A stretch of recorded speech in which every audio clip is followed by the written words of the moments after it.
Okay, using your notes. Do you or you not?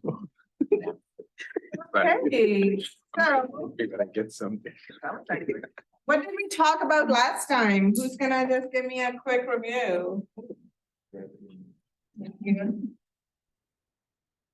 Ooh. Thing with my penguin.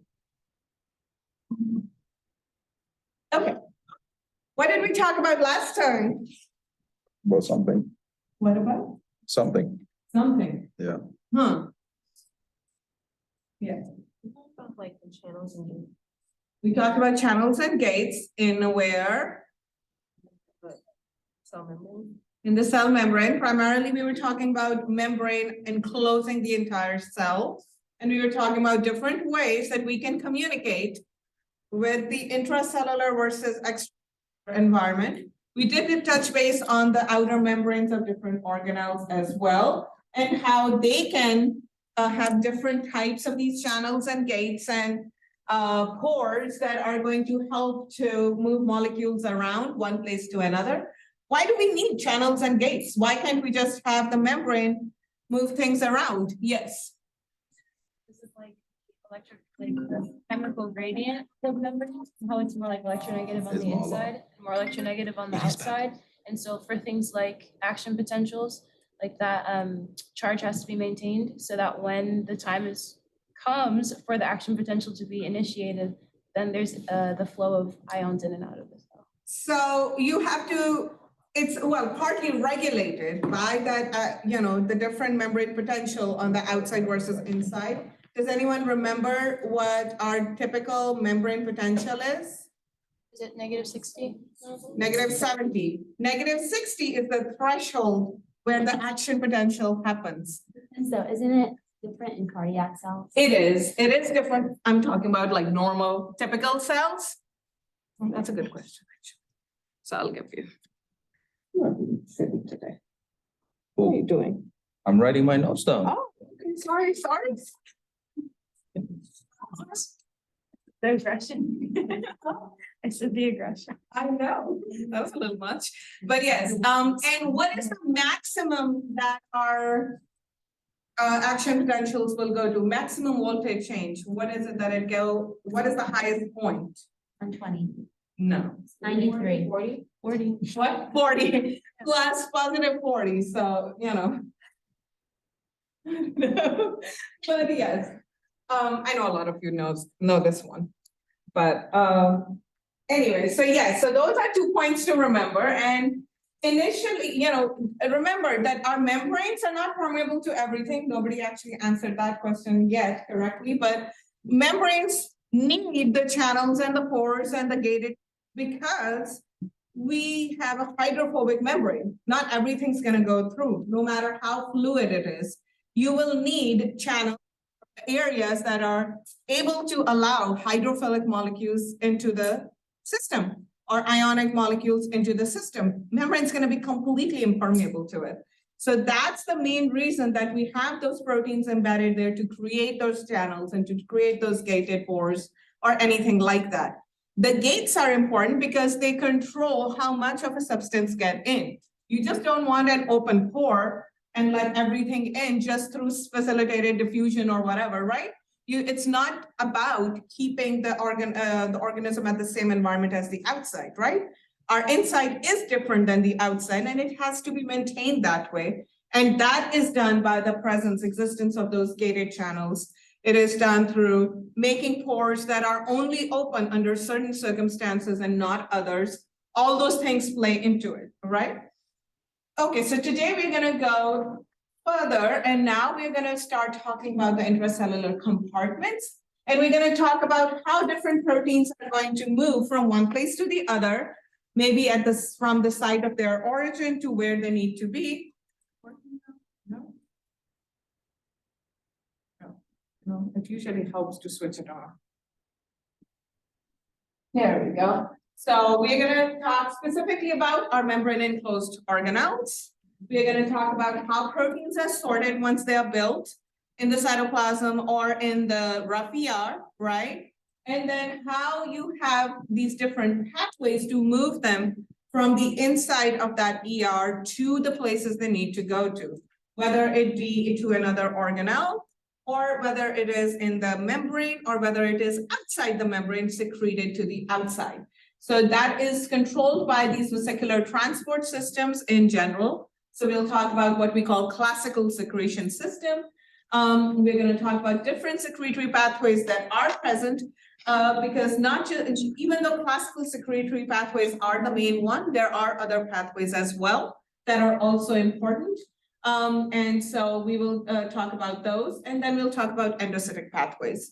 So we'll get through some of it, and the rest of it we'll catch up next time we meet on Tuesday. Okay, so our membrane and organelles, when we're talking about them, we are talking about anything that has a lipid membrane around it inside our cells, right? So that includes a lot of our actually eukaryotic cell is exactly that. It's just different membranes that are enclosing different systems to do the job they need to do. Each one of these membranes are different to maintain. So you'll talk about your Golgi apparatus and the rough ER because they are very important in the classical secretory pathway. You're going to talk about peroxisomes and lysosomes that are important in toxins removal and some type of digestions. We'll talk about mitochondria, which is the energy production. And then you have other vesicles that are existing inside this area, which could be in the form of vacuoles, or they could be in the form of endosomes or other vesicles that are getting secreted out or brought in. So there are lots of different types of membrane-bound systems inside. Now, primarily, we're going to be focusing on this central pathway that is our classical secretory pathway. So that's going to include our rough ER, our Golgi apparatus, and then all those little endosomes and vesicles that get secreted or moved from one place to another, eventually leading to the plasma membrane. Here is an electron micrograph of a section of a cell. Again, this is not a 3D, right? It's one section. If you kind of cut through it and in one plane, you see your ER plane, right? These are all the membranes kind of stacked in the ER. You have lots and lots of different vacuoles and vesicles that are floating around. You're gonna see pancake stacks like Golgi that are there as well. And then you have that double nuclear membrane, right? So you have your rough peroxisome, you have the rough ER. Rough ER is all along the cell, actually, close to the nucleus. It's not just right there. It spreads quite a bit. It's quite large in many places. And then you have obviously your mitochondria as well in there.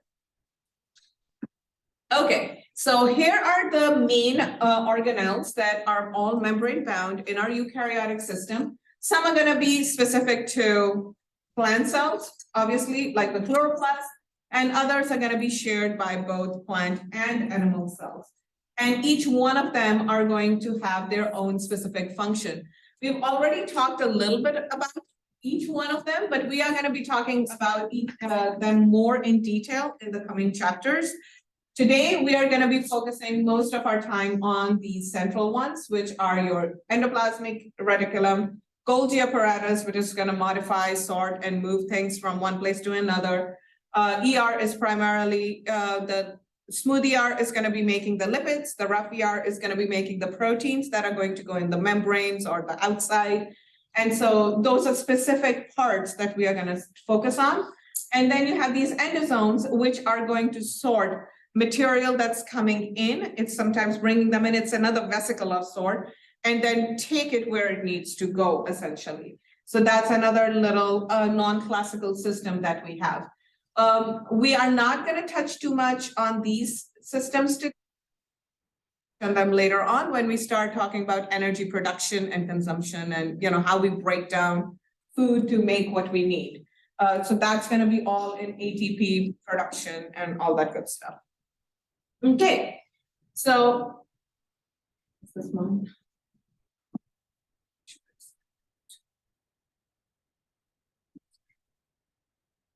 Okay, so just to talk about how exactly we got this. So if you look at prokaryotes, you don't see these in there, right? You have areas that are doing different things, but proteins that are doing different things, but they're all sharing the same space.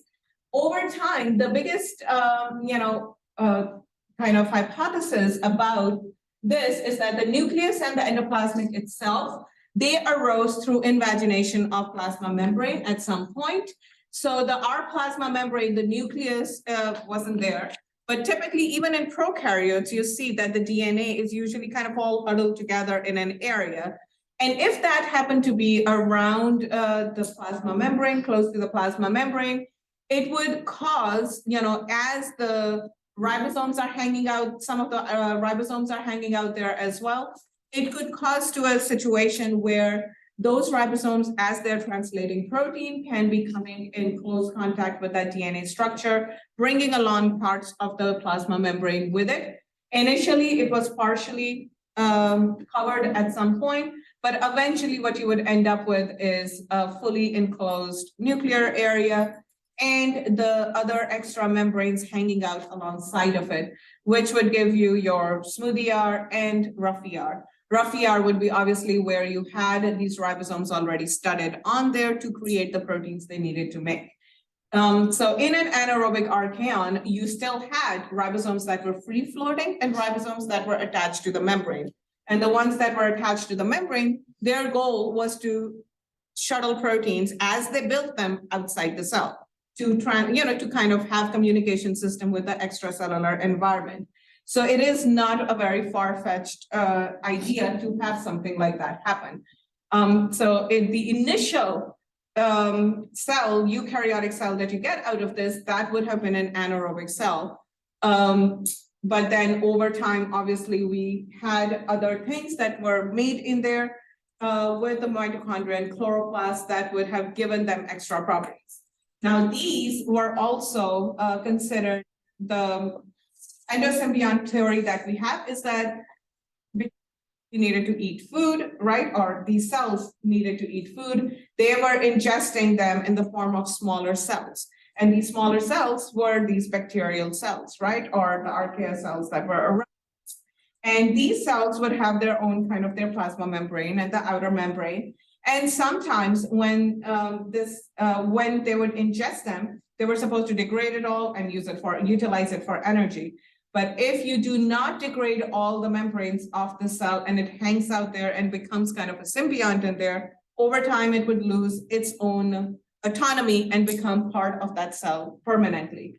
And that's how they considered that mitochondria as well as your chloroplast arose over time.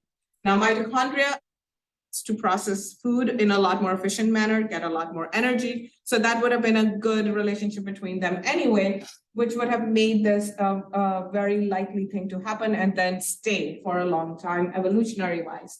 And then chloroplasts would allow them to get energy from sun, obviously, and make their own food. So it makes it interesting too for that reason.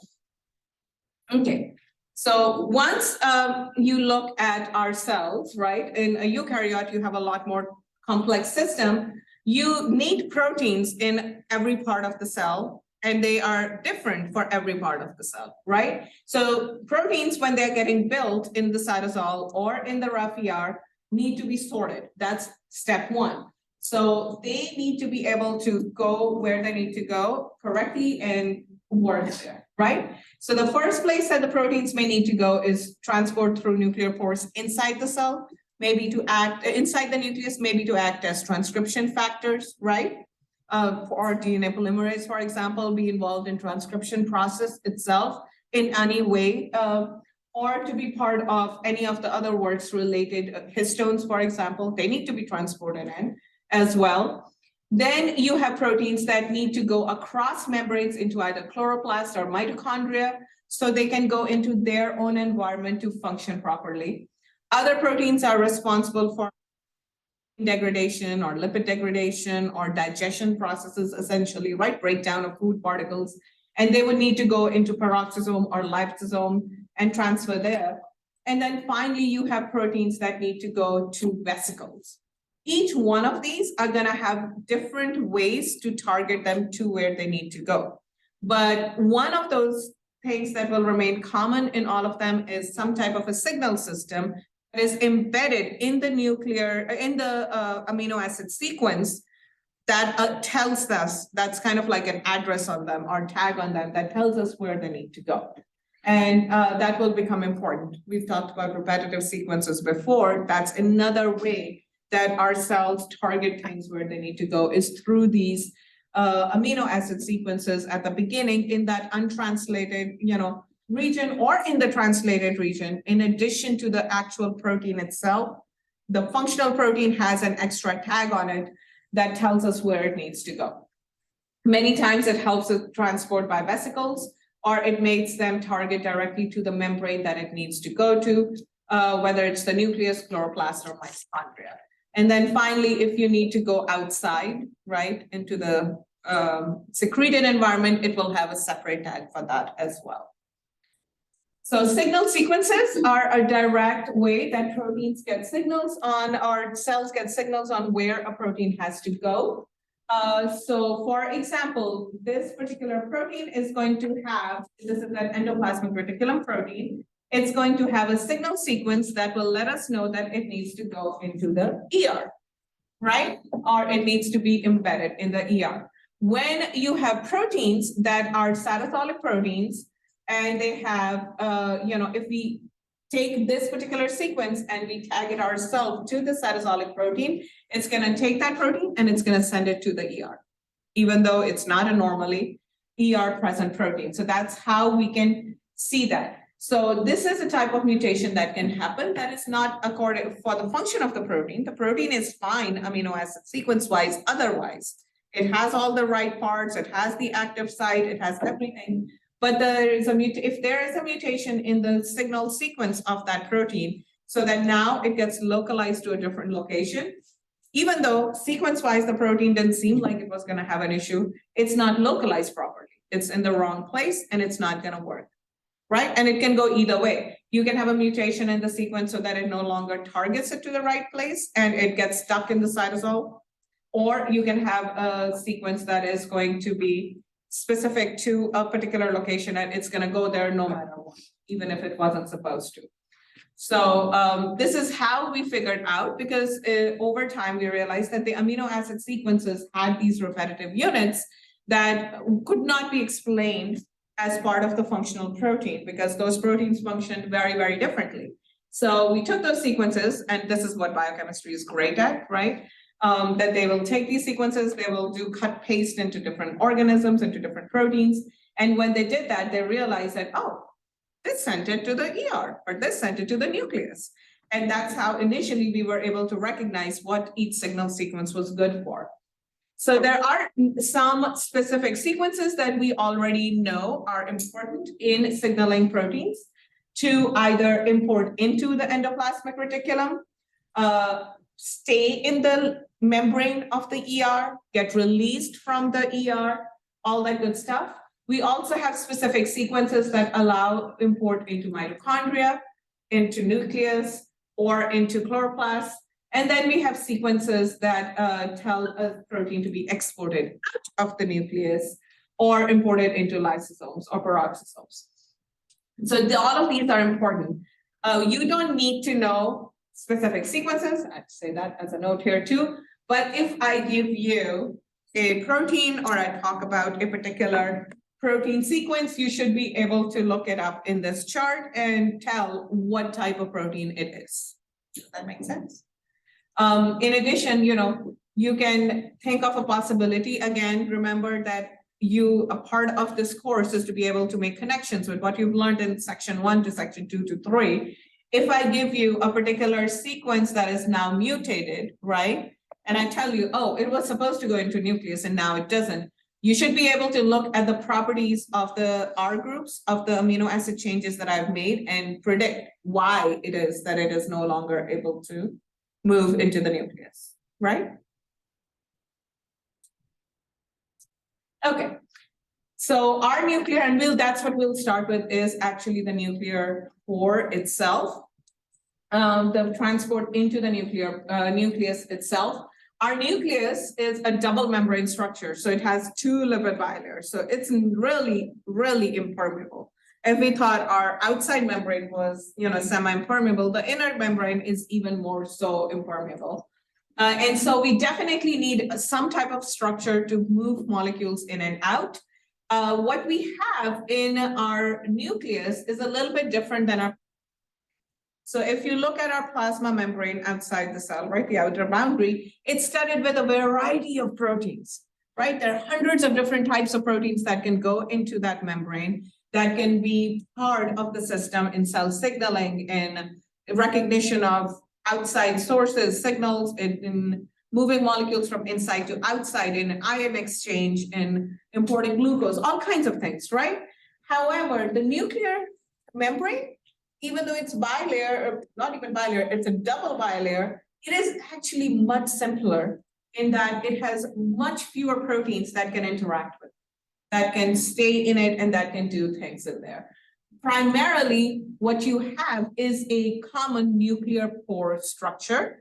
That is the channel through which things are going to go in and out, no matter what that protein's function is, no matter what that substance function is, right? It could be a small molecule also. No matter what it is supposed to do and where it needs to go, all those things are going to go through the same nuclear pore in your membranes. So that is a very different membrane than what you see in the plasma, right? In the outside of the cell boundary. This nuclear pore is large enough, it's a complex of proteins coming together, working together to create this structure. It's going to be like a basket group type structure, and it is going to be able to cross through. It's not just transmembrane for that single layer, but the double bilayer, and it will communicate both with the inside of the cytosol and inside of the nucleus. On both sides, it's going to have additional structures interacting with it. So if you look at the cytosolic side of the nuclear pore, you're going to see that it is going to be attached with lots and lots of these cytosolic fibrils. It is rope-like proteins that are going to be attached to it, keeping it in place and allowing it to go to it. And then on the nuclear side, you're going to see a nuclear basket, which is essentially the same type of fibrils that are coming together to create this structure. And so this is your inside the nucleus, this is on the outside of the nucleus.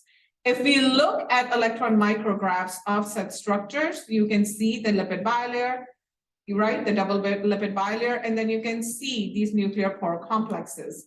So you see these structures with fibrils on the top and then kind of basket-like structure at the bottom.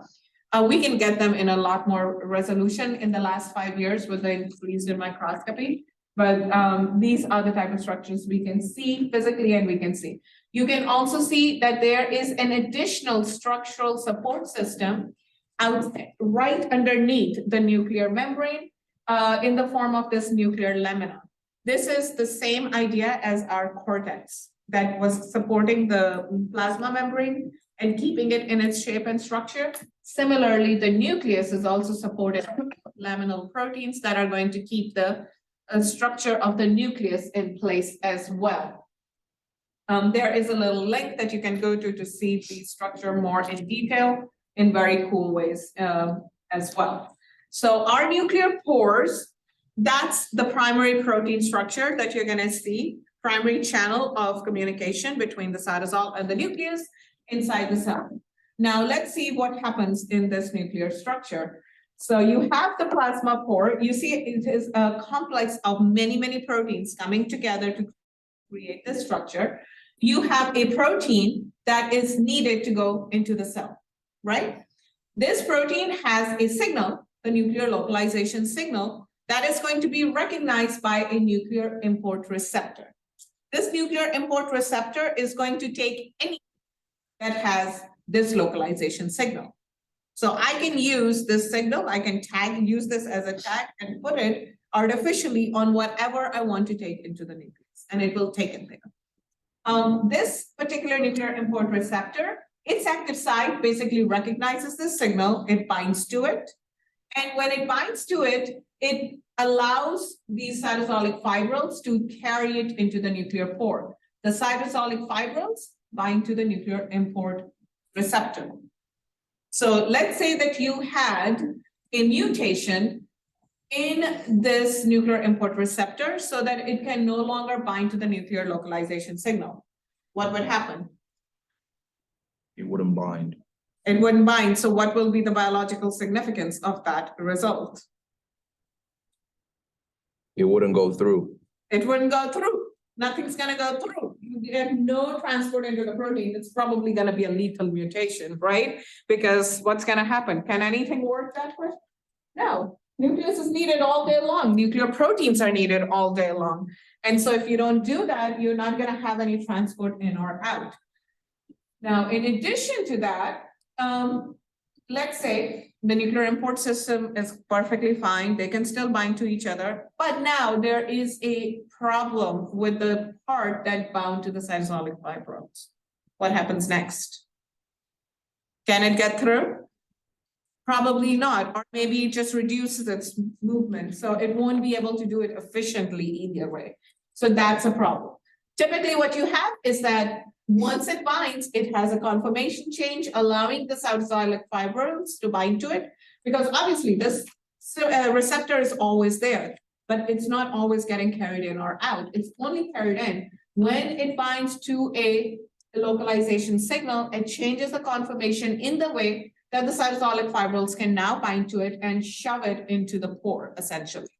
Once it's in the pore proteins also recognize the same thing. It's essentially recognizing this receptor and interacting with it as it's moving it down the pore.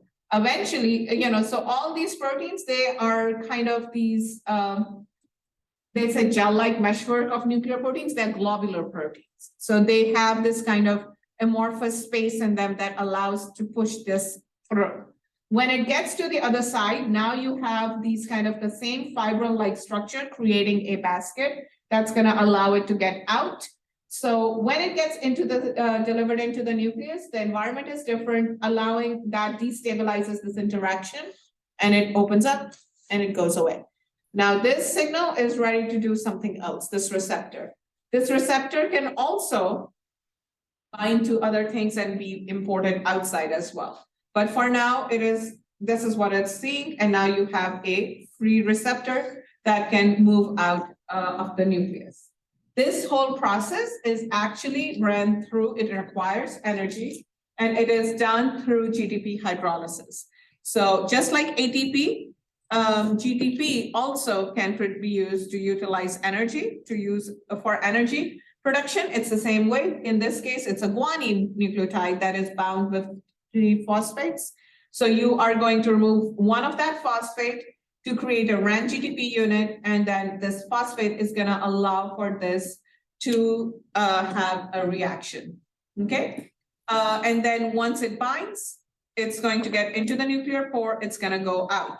Now, once it's out, you now again need to get back outside the nucleus, right? So to do that, it's now going to bind to a RAN GTP unit instead and be shuttled outside, releasing a phosphate. So this export out of the nucleus is what's going to require the energy. Import into the nucleus is by the protein having the localization signal. Export of the signal, the receptor out of the nucleus is GTP driven. Does that make sense? You have a question? Yeah, I was gonna ask you, like, what are the benefits of using GCP versus like ATP? Like, what determines which? So different systems will utilize what is available in that environment the most. And in the cytoplasm, you will see a lot of systems will use ATP. But in the nucleus, usually you will have the GTP as the main one because all the ATP is busy in the DNA transcription. And remember that also utilizes lots and lots of ATP. You're actually going to have a lot of AMP around and not that much ATP around. You will have a lot of GTP around because there's no other signaling happening to the same extent. All of that uses the GTP.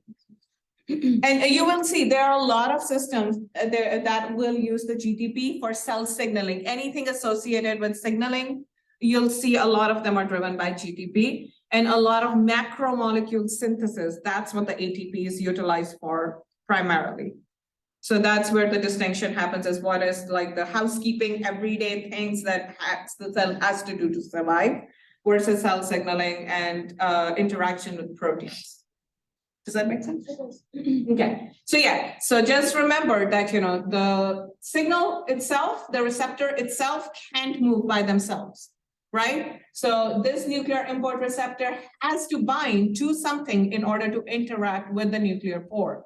On the outside, in the cytosol, it binds to the nuclear localization signal. That's what gives it the movement into the cell. As it's moving out, it needs something. What it takes is the GTP, and it uses the energy from the GTP hydrolysis to move out of the nuclear pore. Yeah? Oh, did I go up or down?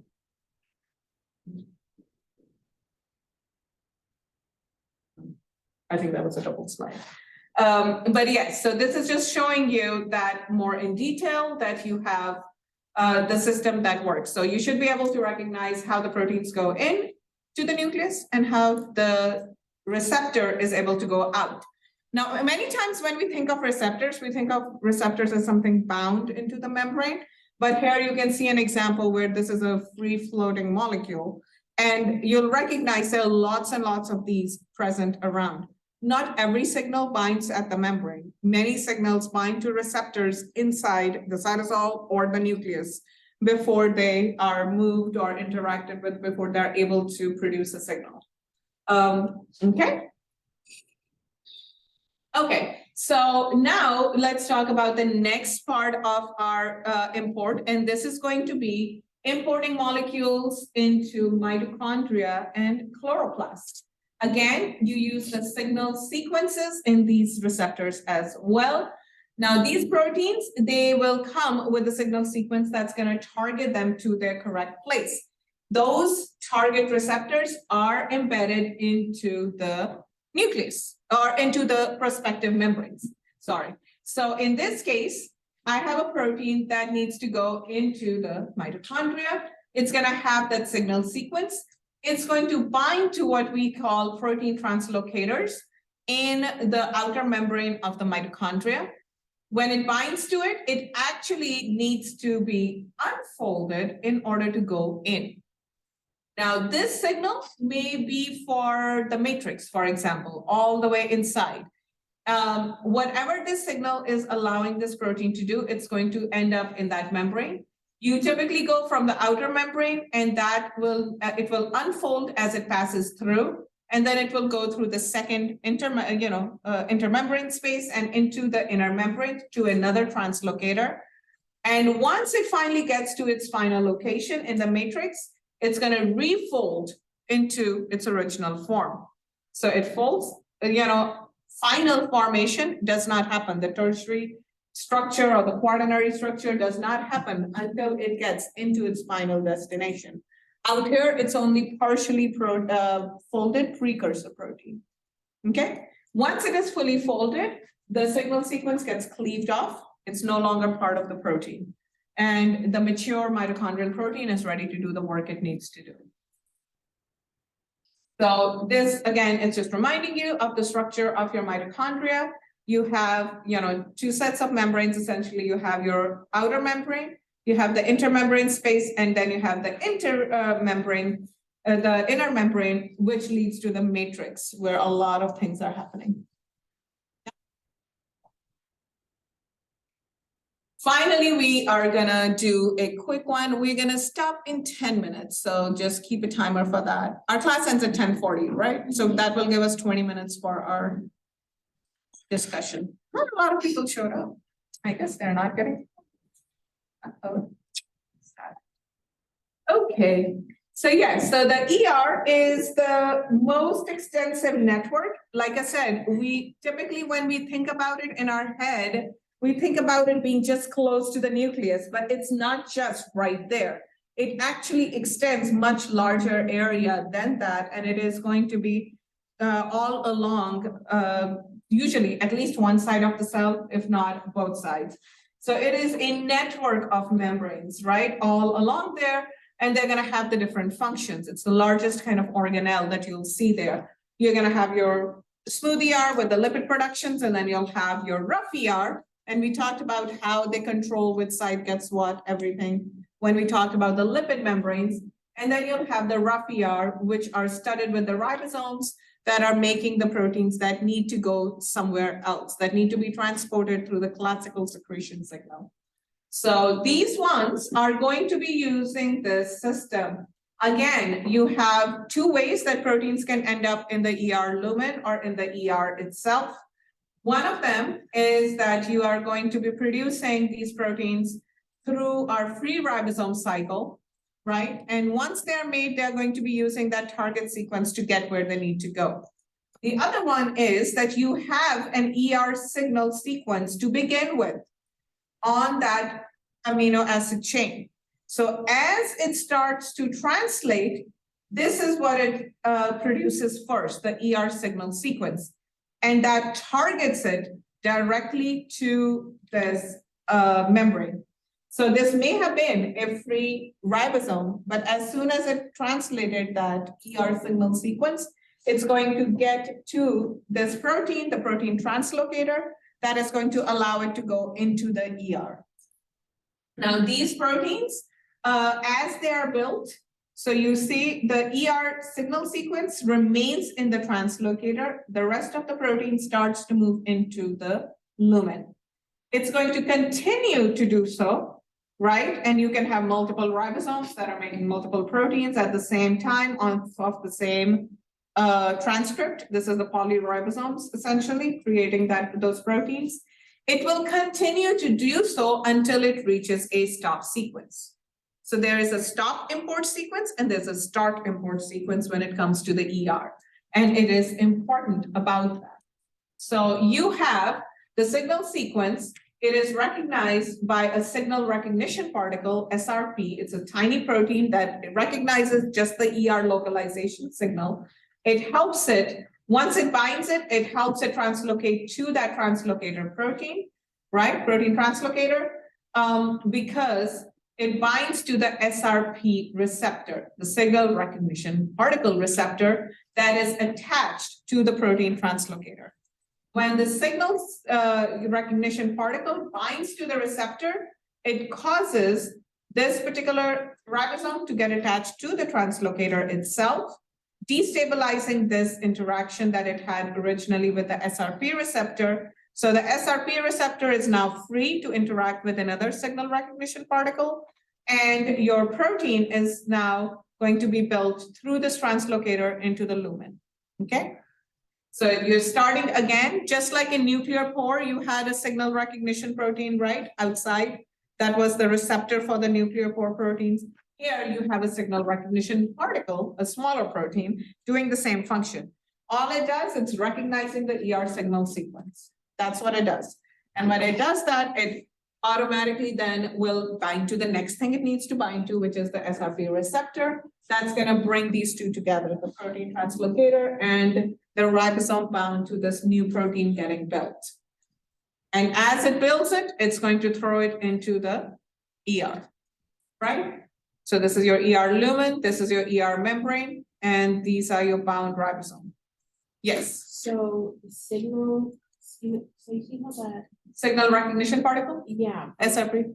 but once it goes through the protein translocator and then the polypeptide chain stays in the lumen, where does the, This one? yeah, Yeah. where does the signal go? Oh, it released. It released when it bound here to the SRP receptor, right? It bound here, and that allowed protein translocator to be in close proximity to the rough ER. So it transferred essentially from here to the protein translocator. It's destabilized the interaction between these two, so it becomes displaced and released again.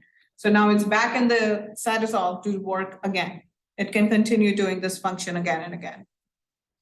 And then this particular, again, unit is going to be stable until it reaches a stop sequence. So you have the ER signal sequence, it's going to remain there. It does not go anywhere until you get to the end of that polypeptide or the stop sequence, right? When it gets to that stop sequence, it is going to interact with this other enzyme, signal peptidase, and it does exactly what it says. It cleans it off. So it cuts it off. And now your free protein can make the final form it needs to. It can fold in the right way and you have a mature protein. And the sequence is just stuck here in the plasma membrane. It will eventually get taken care of. And your protein translocator is closed up again until another molecule binds to it, right? Now, sometimes you have proteins that need to remain where they need to remain in the ER membrane specifically, for example. If it is a protein that needs to be integrated into the ER membrane, the protein will have areas where it has a sequence that targets it to the ER membrane. So not only does it have this start signal to put it into the ER membrane, right? This is what's going to target it here. You'll start building out the protein and then you'll get a stop transfer sequence. And that stop transfer sequence will mean keep going, keep translating the rest of the protein, but don't move it into the lumen. And so here, this protein is a transmembrane protein with a single pass through the ER membrane. It has a portion that's inside the membrane, right, into the ER lumen, and it has a portion that's going to be sticking out into the cytosol. And when you get cleavage, you only get signal cleavage of that first start sequence. So the second one is integrated into the membrane and stays there. Okay. So here is another example. In this case, you have a protein that is a double pass protein. If you have a double pass protein, you're going to have multiple, start, stop, transfer sequences, for example. So in this case, you have a start transfer sequence that is hydrophobic. So it's a merger of that stop sequence and the start sequence together. It's different than our typical one. So you start the translation, you get to the sequence that targets it to the ER lumen, and it continues to do so until it gets to the stop transfer sequence, transfer sequence. Now, this protein has two portions, both the amino and the carboxyl end are outside, and inside you have the rest of the protein in between. So this is a double pass protein. So these two sequences, they have hydrophobic areas that are telling it to remain in the ER membrane, and then they have areas in the lumen and areas outside in the cytosol. Yeah. Okay, we're going to stop here and we will talk about the rest of the transfer and stuff next time, and we will do our discussion. And this is a good place to stop, because next time we will then be able to talk about all the vesicular transports related to What did you put? the classical secretion. Sounds good?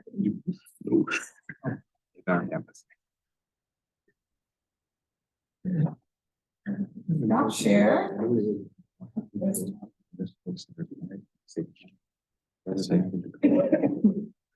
No. Let me open the. Yeah. What constitutes feelings in plants? So we'll just go in order. So green group in here. Coming up. I'll tell your question. So the question that you guys had is, what constitutes feeling in plants? What is the definition of feeling when applied to plants, and how does it differ from animal or human experiences of feeling? So I think each group will only have access to theirs for now, so you won't be able to, you wouldn't know the questions the other groups. Where is green group? Come on over, talk to us. Sorry.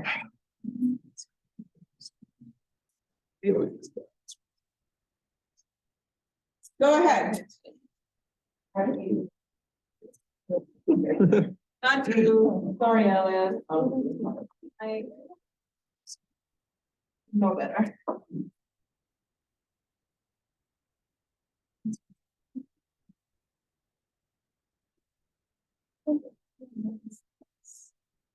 That is useful for you guys to be in your groups now because it will make things go in a more fluid manner. So you have 1 minute, 1.5 minutes to make your points. Yeah. Okay, so one of the things I said was, like, the definition of feelings is because in plants, they don't have a feel feeling because there's different like mechanical receptors. Damn. Why not?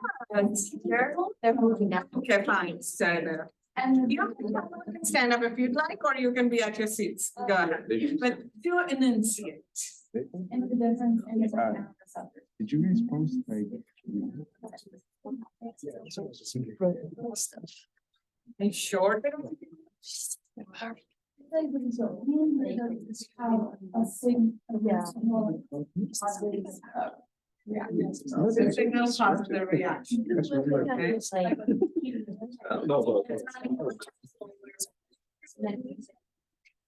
you get more points? Yeah. I just remember seeing looking at it. That's from Disney. They have a brain in Disney, but not in real life. Okay. So, is there Oh, that's it. That's your question? talking? With the branch here. Oh, yeah, it is. Paul?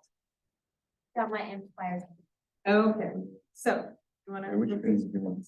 So basically, we're just saying that they have different sense of pain than humans do because they don't have a brain, so it's not like an emotional or mental thing. But they do respond a lot easier than humans do, because what our partner who's not here said, a bird cucumber vine can feel the weight of only 0.009 ounces, while most humans can only feel about 0.07 ounces. So their Okay. senses are a lot more heightened than ours. Sure. How do you explain when certain plants don't grow well because they're touched too much or not touched enough? And it's different for different plants, by the way. If they don't have feelings and brain. I think the touch leads to, like you said, or like a reaction. So What type of a reaction that will stunt their growth? I think, want to have, so it said Yeah, I'll the just signal pick up. into a reaction such as a change in the metabolism. So like you said, like some plants benefit from the touch. Some Like plants something to grow rapidly. yes, some will do that, some will do quite the opposite. Okay, I'll take it. Any other questions? Let's see if the partner group has something more to add. So we're gonna go to blue one, I believe. It's just like a chemical response. Yeah, that's fine. No, that's not it, sorry. Yeah. What with green had been gray. Yeah, I see. Who else had a water plant? No. I should have written it down. Well, I did write it down. I know, I right? just don't remember it. So now we're not even competing anymore. That's fine. We'll go to blue one. We'll find out when the. One of ways. So. Response mechanism, blue one, you're up. What scientific evidence supports the assertion that plants are to the environment and can respond to stimuli? So, under products, several things, pretty specifically, I talked about heat shock responses. So all cells on the heat shock response, because we literally die if you didn't. But plants specifically, because of their sessile lifestyle, they need to have a strong heat shock response, and there's just been studies on it. I didn't know how to I guess it's scientific evidence, but like people now genetically engineer plants to have better heat shock responses. The last 2 In order to combat like climate change currently. Mm-hmm. So How would that help? how that helpful, what I was reading seems like the heat shock responses are actually too strong with plants sometimes, and it makes them lose leaves and stuff, so they're actually trying to make the response a little bit limited. So just like the feelings, what they would touch, you are saying that even the heat, they feel more than humans or. More, but they actually. Yeah, they actually respond to it. Yeah.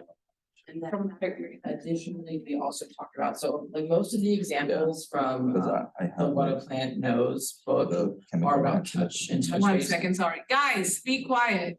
Iralbi. Damn. Listen. Yes, go ahead.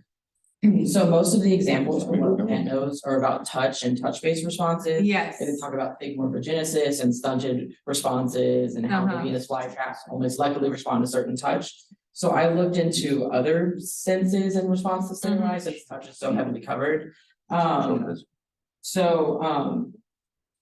There's actually a lot of evidence that shows that plants respond to specific sounds, not only that they like respond to sound, but they discern between sounds. Yes. So there was a study where they played the sounds of caterpillars that are the predators of certain plants, and also wind and insect song noises, and the plants did not respond to the wind or the insect song, but in response to the caterpillar chewing noise, they increased production of anthocyanins and glucosinolates to try and poison the caterpillars.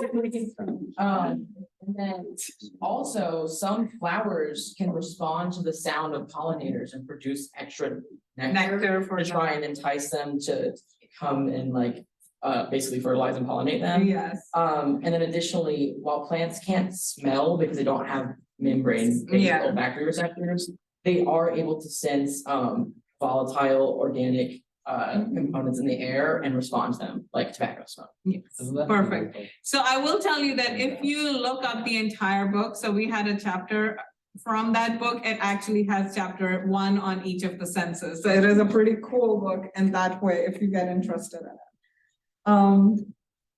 Good job, guys. I really liked yours. Very well done. Let's talk about blue 2. Communication and signaling in plants. How do plants communicate with each other and with other organisms in their environment? What role do chemical signals, hormones, and electrical signaling play in this communication? Okay, so we took like 3 different routes. So the first one I looked at is a mycorrhizal. Mycorrhiza? Yes. So there's a whole network underground. It's called the mycelium network, and basically a bunch of plants are attached to it, and it was thought to be only like a symbiotic relationship between fungus and the plant and how they exchange nutrients.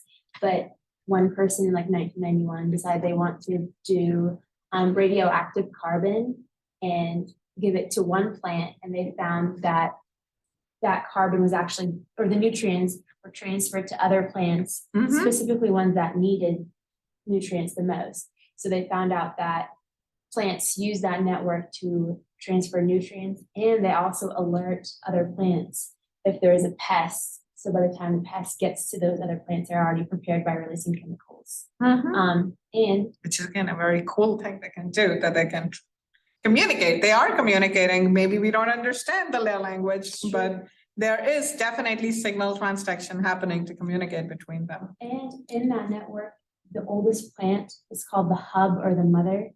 Whenever that plant passes away, it releases all of its carbon basically, and it goes to all the other plants. So it's like giving its will away. Yeah, it's well away. It is transferring. And then another thing that is communication through volatile organic compounds. Basically, there's receptors for those on the plant's cytoplasm and ER and the nucleus, and whenever they're detected, it causes a influx.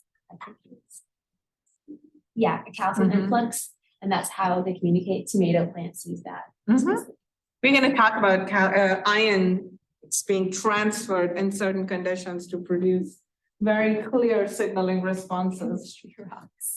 Even in embryogenesis, at that time of the when the zygote is formed, there is a similar ion pulse. The same ions, and that causes the same kind of light. You can actually detect it. It's super cool. You forgot, sorry, I lost. Oh, talk to me. Oh, sorry. Which group do you belong to? Me? No, yes. Huh? So why didn't you say something? I know you weren't like. You were part- Stuff like how they are able to connect with each other, like signaling. You didn't say that you gave to the others, but not to me. I am just hitting everyone today. I have no concept of where I am standing in space. Why is this your paper? Why is it there? I'm taking it away. Did you read the sticker you gave me? You give me all these morning ones. Really? I'm so sorry. It's completely No. random. Chemistry rocks. No, it's fine. Sometimes I give by looking. There have been a couple of times where I'm like, oh, you deserve this one. But I have less in my hands at that time. It's like read them. Yes, they are really sweet, fun ones. Not cute. I guess I should look before I give the next worry one. It says No, have great. courage and be kind. Hey, where are you? He's smiling. There you go. Talk to me. Yeah. So the question is to, like, what is the similarity between how they plant? Oh, I didn't read the question to you, did I? Nobody knows what they are gonna. Not that people are taking 90s. You seem to be more active participants in discussions and ask questions. Solve problems, ask questions. Can we draw parallels between plant communication and forms of animal communication, such as social interactions or warnings of danger? That actually was, you answered that one. Go ahead. The way plants communicate is similar to the way animals communicate. But within the organism. So the nervous system the way the nervous system works for the plant is if you touch a leaf, for example, there will be a electric signal that would go through the stem and then goes to the other leaves. And this is the way the plant communicate and the way it sends warnings. So if one of the leaves is wounded, then it sends a warning to the other leaves to adapt to the new environment or the changes in the environment. And this is the similarity.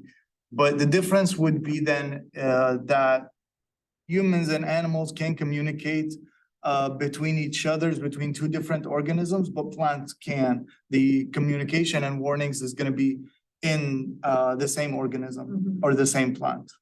Good. But like I said, if you combine the answers that you gave and you guys gave together, that's even a better answer with a mycorrhizal network. That is an amazing example of how plants communicate to each other, not just about, nutrients and their general wealth, but also compare, get them ready for war with pests and transfer nutrients to them when needed to the appropriate plants and at the end of life. There's like actual inheritance happening, which is cool. Group Pink coming. Your question is, should ethical considerations extend to plant life given their sensitivity to stimuli and ability to respond? So we're Group Pink, we only have like 2 of our people. But one of the things that. Thank you. Sorry. So one of the things that we saw was that obviously plants don't have brains, which is what like connects emotional, like the stimuli of like the external environment to like emotional ties, I guess. But they are able to sense their environment. And then I saw in the book, like What the Plant Knows, that Frank Salisbury discovered how like if they touched a certain plant too much, it was like the cockleburr or something, that it would actually die. And so I guess, I mean, obviously, if they don't have emotional connection to their senses, then certain, I guess, ethical considerations like respect and like, I mean, it's different. It wouldn't be the same way that I respect a human, but No. as a human, as a living being, there's still like a moral kind of obligation to respect it as it's alive, I guess. I suppose the hard thing is, obviously, there's the agricultural industry where we, grow and then take the parts of the plant Yes. and consume them. We eat them up. So obviously, you may not think that's very respectful, but I suppose there are certain rules and regulations regarding the treatments of plants in those areas, as well as rules during varying scientific studies, especially in consideration to the ecological standpoint and how that can harm the environment. But the thing is, plants are living beings, and I believe that warrants them a base level of respect simply for existing. And humans are very compassionate creatures. We're capable of, sometimes, Sometimes we can be. We are be. capable of the compassion and respect and everything. Doesn't mean we always are. True, but you're capable of feeling bad for the plant, I suppose. But, and I mean, Yes, you know, that is good. they exist. So- They exist. They exist more, they do more than exist. So- And they are a very valuable part of our life. Yeah. So just for that, respect has to be given. Right? We have planned, I have several plants in the house. Some are happy, some are sad, some are very sad. And one of them, we decided that it was sad because it did not like commotion. Because in my house, it's commotion all day long. But at my parents' home, the same plant is like 7 foot tall, all green and yellow and red and polka dots and gauze. No, it's crazy. But it's just 2 old people there versus my home, which is crazy. So my husband, because I kept saying that, put it behind in the window, but behind the curtain. And now it's growing. Really, that's Wow. interesting. And my husband is completely Maybe. non-compassionate to plants, by the way. But because I kept saying that, he's like, fine, I'm gonna give him some love. Maybe before it was like on front of the curtain, so he wasn't getting any sunlight. No, we had curtain opening every single day for him. Every single day. Was he getting any water? Yes, he was. He actually gets less water now, maybe, because he's behind the plant. No. Or That's not maybe it. you were overfeeding him, that's why. I was not overfeeding him. It's just very finicky. Yeah, that one is definitely very finicky. Not in my mom's home, but in my home for sure. Okay, let's try to finish our discussion before other people come in for other That's class. the part that I have a few other examples. Purple, you were it. Why didn't you tell when I was looking? Because it's a different question. I know it's a different question, but I paired them. I had 2 questions on the same topic. How do we differentiate between instinctive responses and true feelings in context of plant behavior? Okay, so instinctive in humans, which is what we used as kind of the basis for plants, is more survival or reproduction instinct. So how can a human, or how are you gonna, live your life or further it? And then for true feelings, in humans, we would say that's emotion. So that's, are you sad, angry, scared? But in plants, obviously, they don't have a brain or a central nervous system. So we had to think of it a little different. So how we did it is, memory or cognitive-based thinking. Are you guys okay? Yeah. Am I doing okay? No, it's not. You're doing great. Or sensing and responding to stimuli. Mhm. So an example of this is actually houseplants. So this might affect you. They don't grow up in wind. So a lot of times they're actually weak because they don't have wind or natural Yes. influences affecting them.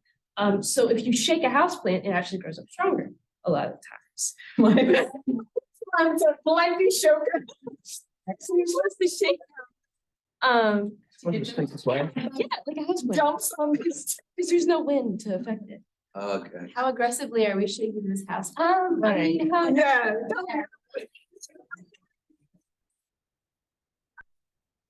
sometimes I had 2 plants. They were both of figs. And one of them, I shook both of them like the same amount, one time really hard and the other not, and they both did it differently. So I think it's my plant. Okay, So they're very particular. it's particular to the plant. I don't know.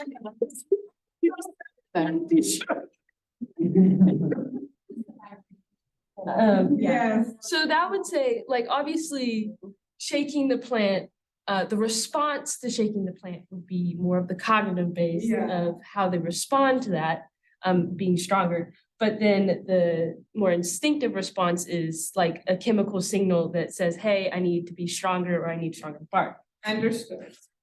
In the actual book that he did, it would be, the example we use is the Venus flytrap. So obviously when two hairs are touched within a certain amount of time, it sends out an electrical chemical signal. That would be the instinctive response. But then the true feeling response is actually the memory, because it can memorize that, oh, that one hair went down and now I have to wait a certain amount of time for the other one before I can close.